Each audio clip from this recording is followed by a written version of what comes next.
सौरभ यानंतर पुणे जिल्हा परिषदेचे माजी अध्यक्ष देवराम पटेल लाटे आपणास विनंती आपण श्रद्धांजली अर्पण करण्यात यायचे। त्यानंतर श्रामपूरचे माजी आमदार भाऊसाहेब कांबळे साहेब।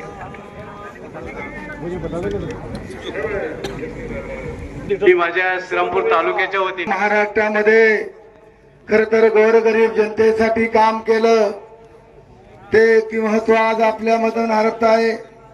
मी खर तर पुणे जिल्हा परिषदचा ज्या टायमाला अध्यक्ष झालो मी एक सर्वसामान्य माणूस, पण आदरणीय पिचड साहेबांमुळे मी सुद्धा शरद पवार साहेबांच्या जिल्ह्याचा अध्यक्ष होऊ शकतो एवढी मोठी ताकद खर तर या नेत्यामध्ये होती।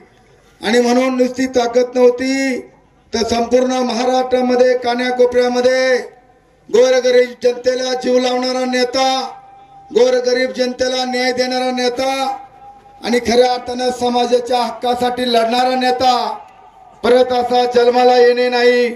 माझी फुरगे साहेबांनी सांगितलं, मोगे साहेब अनेक ज्येष्ठ नेते या ठिकाणी आहेत, परंतु हे धुरंद आवाज आणि आदिवासी समाजाचा राखणदार खर तर महाराष्ट्रामध्ये प्रसंग कोणता असू द्या, मग त्या ठिकाणी आरक्षणाचा प्रश्न असू द्या, समाजावरती अन्यायाचा प्रश्न असू द्या, त्या प्रश्नाला वाचा फोडणारे आणि गरीब जनतेला खर तर न्याय देणारा नेता आज आपल्यामधनं गेलेला आहे।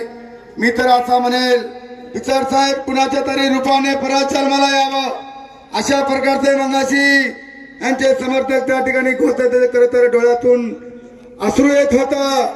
मला या ठिकाणी सांगायला खरं साहेबांबद्दल शब्द शिल्लक नाही, अशा प्रकारचा नेता आज आपल्यामधून गेला। ही गर्दी आहे, ही त्यांच्या कामाची पावती आहे, इथं पाय ठेवायला जागा नाही, अशा प्रकारचं खरं तर मोठ्या प्रमाणामध्ये सर्वसामान्य माणसापासून तर सर्व पक्षाचे नेते या ठिकाणी या राज्याचे मुख्यमंत्री आणि सर्व नेते मंडळी येऊन गेलेले आहेत, अजूनही काही येतात।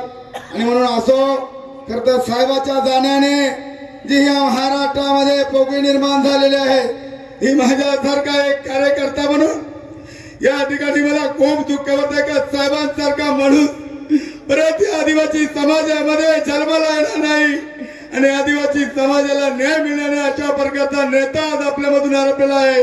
आणि म्हणून मी सर्व समाज बांधवांच्या वतीनं, माझ्या जुन्नर तालुक्याच्या वतीनं आणि पुणे जिल्ह्याच्या वतीनं आदरणीय पिचड साहेबांना भावपूर्ण श्रद्धांजली अर्पण करतो आणि थांबतो।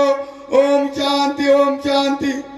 यानंतर माजी आमदार भानुदास मुरकुटे साहेब आणि त्यानंतर